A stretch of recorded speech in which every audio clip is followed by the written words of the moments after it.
So for task 4, we're going to use a couple system functions. And what our boss would like us to do is kind of modify our last query and add a row count. So I'm going to copy this whole thing. And then right after fetch next from invoice cursor, we're going to say if the row count is equal to 0, then we want to print a warning, no rows were updated. Okay, so that lets us know if there was a problem. So we are going to run this, and at this point, invoice copy does exist. Cannot drop because it does not exist. Okay, well, whatever. Oh, it's a temp table, so it may not. Anyway, we're going to go ahead and run this. And let's look at our messages.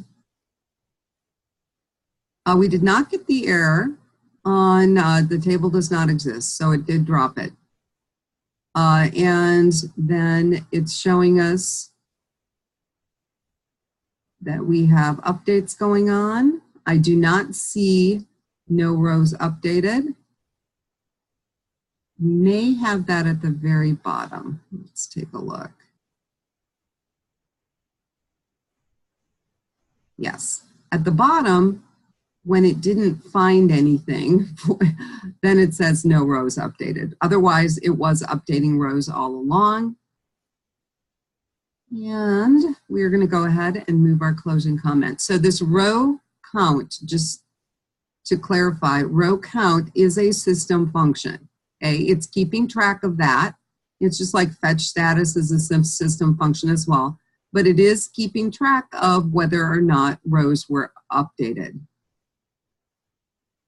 So that's kind of built into SQL Server.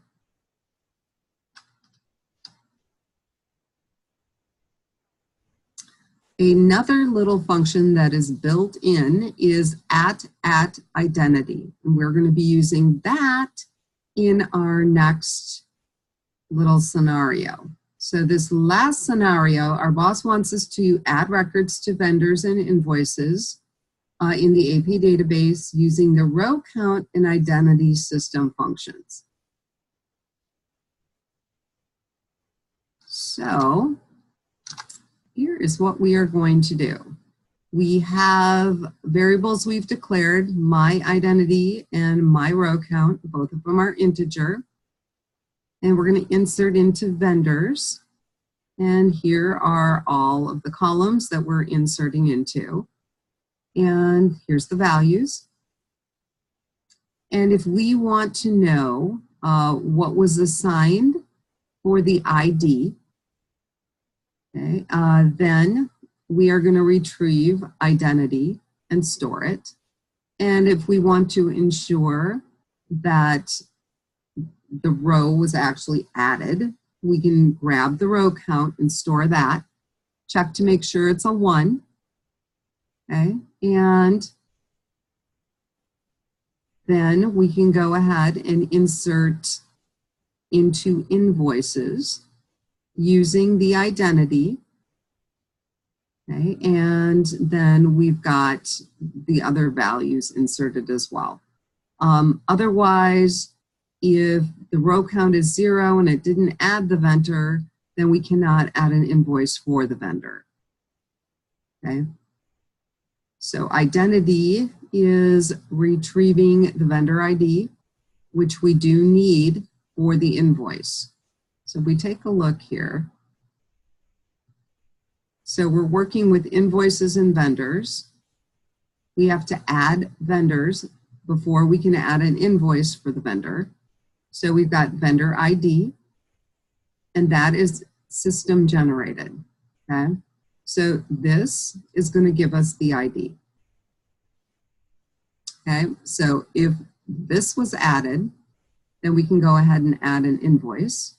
And you can see that the invoice ID is going to be system generated, but we do have to have the vendor ID. So this is serving as the vendor ID. Okay, and then you can kind of look, we've got the invoice number, we got the date, the total, all that other information. So we're going to go ahead and run this. And it was able to add to vendors. And because it was able to add to vendors, it could then add to invoices. And at this point, I am going to save my changes, and you will want to upload this to Moodle.